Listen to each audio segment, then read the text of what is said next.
नमस्कार, मी पूजा. लोकमतमध्ये तुमचं स्वागत आहे. पावसाचा जोर पुन्हा एकदा वाढलेला आहे. कोणत्या भागांमध्ये पावसानं पुन्हा एकदा हजेरी लावायला सुरुवात केलेली आहे हे आपण जाणून घेणार आहोत. त्याचबरोबर अजून सुद्धा कोणत्या भागांमध्ये पाऊस पडत नाहीये किंवा पावसाची हजेरी आपल्याला पाहायला मिळणार नाहीये हे सुद्धा जाणून घेणार आहोत. सध्या सॅटेलाइट इमेज नेमकी काय आहे याच्यावरून आपल्याला कळतं की कोणत्या भागामध्ये पावसासाठी पोषक वातावरण तयार झालंय. पोषक वातावरण तयार झालंय हे आपण कशावरून ठरवतो? तर आपल्याला इकडे दिसतायत वारे येत आहेत मोठ्या प्रमाणात. इथे पूर्वेच्या सगळ्या भागामध्ये, पूर्व भारतात बंगालच्या उपसागरात एक कमी दाबाचं क्षेत्र गेले काही दिवस सक्रिय झालं आणि त्याचाच परिणाम म्हणून विदर्भासह इकडचा सगळा जो भाग आहे भारताच्या पूर्वेचा, तिथे आपल्याला मोठ्या प्रमाणात पाऊस पाहायला मिळाला. आता इथे आपल्याला मोठ्या प्रमाणात सक्रिय असं एक सर्क्युलेशन दिसतंय, वारे दिसतायत आणि ह्याच वाऱ्यांमुळे मान्सूनला गती मिळणार आहे किंवा जोरदार पाऊस त्या भागामध्ये पडणार आहे. कोणत्या भागांमध्ये पडणार आहे? तर हा सगळा विदर्भाचा आपल्याला इथे दिसतोय भाग, मोठ्या प्रमाणात ढगांची निर्मिती झाली आहे. वरचा सगळा पूर्वेकडचा भाग वरती उत्तरेकडे सुद्धा काही भागांमध्ये आपल्याला पाऊस पाहायला मिळतोय. कोकणात सुद्धा हवामान विभागानं अलर्ट दिलाय. हे सुद्धा मी तुम्हाला सांगणार आहे की कोणत्या भागांना अलर्ट आहे. आता आपल्याला इथे दिसत होतं की गेले काही दिवस अरबी समुद्रात कुठलंच एक सक्रिय प्रणाली नव्हती. आता सुद्धा ती नाहीये. पण हे जे वारे वरतून येत आहेत, या बाजूने जे वारे येतात, यामुळे काय होतंय, या भागामध्ये मुंबईच्या बाजूला सुद्धा, कोकणाच्या सगळ्या पट्ट्यामध्ये सुद्धा थोड्याफार प्रमाणात आपल्याला पाऊस पाहायला मिळतोय. आपण पुढची एक इमेज मी तुम्हाला दाखवते. कोणत्या भागामध्ये किती पाऊस झाला हे आपल्याला याच्यावरून कळेल. आपल्याला अंदाज लावणं याच्यावरून सोपं पडेल की कोणते भाग अजून सुद्धा पाऊस ज्या भागांमध्ये पडला नाहीये किंवा मोठ्या प्रमाणात हजेरी त्यांना लावलेली नाहीये. आतापर्यंतच्या तारखेचा आपण जर बघितलं, 20 जुलै पर्यंतचा अंदाज जर बघितला, हे सगळे लाल कलरचे जिल्हे तुम्हाला दिसत आहेत ना, इथे अजून सुद्धा 48% बीडमध्ये पाऊस कमी आहे. वरती आपण जर गेलो, हिंगोलीमध्ये 55% पाऊस कमी आहे.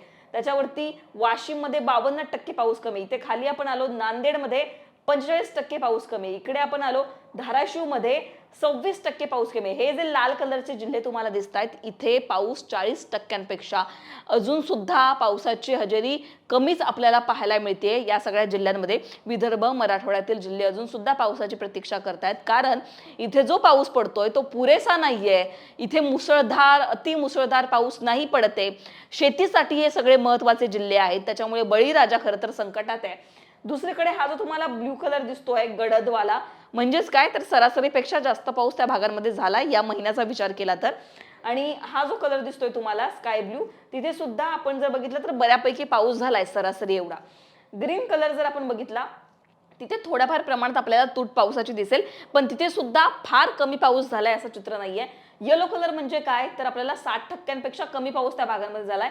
लातूरमध्ये, आणि हा जो वरचा जिल्हा आहे इकडे नंदुरबारमध्ये 62% कमी पाऊस आपल्याला पाहायला मिळतोय. हे दोन जिल्हे अजून सुद्धा सर्वात कमी पाऊस या दोन जिल्ह्यांमध्ये आपल्याला पाहायला मिळतोय. खरं तर जुलै महिन्याच्या शेवटी, आता 20 तारीख आज आहे, 10 दिवस फक्त बाकी आहेत महिना संपायला. अजून सुद्धा हवा तसा पाऊस महाराष्ट्रातील या जिल्ह्यांमध्ये झाला नाहीये, जे जिल्हे खरं तर शेतीसाठी फार महत्वाचे आहेत. आणि त्याच्यामुळेच हे सगळ्या जिल्ह्यातील जे नागरिक आहेत ते पाऊस नेमका आमच्याकडे कधी पडणार ही प्रतीक्षा त्यांना आहे. अलर्ट जाणून घेऊयात, जेणेकरून आपल्याला कळेल की नेमकी काय परिस्थिती आहे, या भागांमध्ये पाऊस पडणार आहे का. 20 तारखेचा अंदाज जर आपण बघितला तर फक्त हिंगोली, परभणी, कोकणातील सगळ्या जिल्ह्यांना मेघगर्जनेसह पावसाचा अलर्ट आहे. कारण मी सांगितलं, वरतून येणाऱ्या वाऱ्यांमुळे कोकणात पावसासाठी अनुकूल वातावरण तयार झालंय. पालघर, ठाणे, पुणे, रायगड, रत्नागिरी, हिंगोली, परभणीला येलो अलर्ट आहे. या भागांमध्ये हलक्या ते मध्यम पावसाच्या सरी बरसतील. कंटिन्यू मुसळधार पाऊस नसेल, पण पाऊस असणार आहे. पाऊस नसेलच असं चित्र नसेल. 21 तारखेचा अंदाज जर आपण बघितला तर ठाणे, पुणे, रायगड, मुंबईला ऑरेंज अलर्ट आहे. मुंबईसह या जिल्ह्यांमध्ये, 3 जिल्ह्यांमध्ये मुसळधार पाऊस पडणार आहे. कधी? 21 तारखेला असा अंदाज दिलेला आहे. म्हणजेच उद्या मुंबईसह पुणे, ठाणे आणि रायगडमध्ये मुसळधार पाऊस पडेल असा अंदाज हवामान विभागाने वर्तवलेला आहे. बाकी नाशिक आणि पालघर, ठाणे, रत्नागिरीला सुद्धा आपल्याला दिसतंय, ठाणे सोडलं, नाशिक, पालघर, रत्नागिरीला येलो अलर्ट आहे. हलक्या ते मध्यम स्वरूपाचा पाऊस. विदर्भ असेल किंवा उर्वरित जे जिल्हे आहेत तिथे फक्त ढगाळ वातावरण असेल, तिथे पाऊस नसेल असं चित्र आहे. सुरुवातीला मी जे तुम्हाला ही एक इमेज दाखवली होती, सॅटेलाइट इमेज, तिथे जे बंगालच्या उपसागरात एक सायक्लॉनिक सर्क्युलेशन तयार झालेलं, आता ते काय हळूहळू कमजोर होतं आणि वरतून जे वारे येत आहेत त्याच्यामुळे या भागांमध्ये पाऊस पडतोय. इकडचा जोर कमी झालाय, त्याच्यामुळे विदर्भात सध्या पाऊस नाहीये. 22 आणि 23 तारखेचा अंदाज जर आपण बघितला तर अजून सुद्धा कोकणात रायगडमध्ये येलो अलर्ट आहे आणि पुण्याला सुद्धा 22 तारखेचा अंदाज जर आपण बघितला तर रायगडमध्ये आपल्याला ऑरेंज अलर्ट दिसतोय, पुण्यात ऑरेंज अलर्ट दिसतोय. म्हणजेच काय तर मुसळधार पाऊस या दोन जिल्ह्यांमध्ये असणार आहे. नाशिक, पालघर, ठाणे, रत्नागिरी आणि विदर्भामध्ये वर्धा, चंद्रपूर, गडचिरोलीला येलो अलर्ट आहे. या भागांमध्ये हलक्या ते मध्यम पावसाच्या सरी बरसतील. इतर जिल्हे म्हणजेच काय संभाजीनगर, जालना, परभणी, नांदेड, अहिल्यानगर, बीड ढगाळ वातावरण असेल, पण पावसाची शक्यता वर्तवण्यात आलेली नाहीये. पुढे 23 तारखेचा अंदाज बघितला तर इथे बऱ्याच जिल्ह्यांमध्ये आपल्याला पाऊस दिसतोय. विदर्भामध्ये पाऊस आहे, जळगाव, संभाजीनगर, जालना, नाशिक, ठाणे, कोकणातील सगळ्या जिल्ह्यांमध्ये पाऊस आहे. पण हा पाऊस फार पडणार आहे, मुसळधार पडणार आहे का तर नाही, हलक्या ते मध्यम स्वरूपाचा पाऊस आहे. हा सगळा अंदाज जर आपण बघितला तर मराठवाड्यामध्ये अजून सुद्धा हवा तसा पाऊस आहे असं चित्र आपल्याला दिसत नाहीये. विदर्भामध्ये सुद्धा पुढचे 2 दिवस पाऊस नसेल, त्याच्यानंतर पाऊस आहे, पण तोही येलो अलर्टचा पाऊस आहे. म्हणजे काय तर जुलै महिना सुद्धा असाच जातो का, पावसाच्या अपेक्षेमध्येच जातो का, पावसाची वाट पाहण्यातच जातो का, असा प्रश्न आहे. कारण हवा तसा पाऊस विदर्भ, मराठवाड्यामध्ये जुलै महिन्यामध्ये सुद्धा पडणार नाहीये असं चित्र आपल्याला एकूणच या सगळ्या अंदाजांवरून पाहायला मिळत आहे.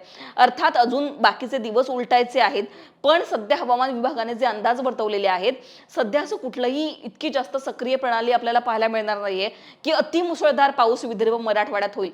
तरी सुद्धा आपण वाट पाहूयात. जसे जसे हवामानामध्ये मोठे बदल होतील तसे तसे हवामान विभाग या संदर्भातले अंदाज वर्तवणार आहे.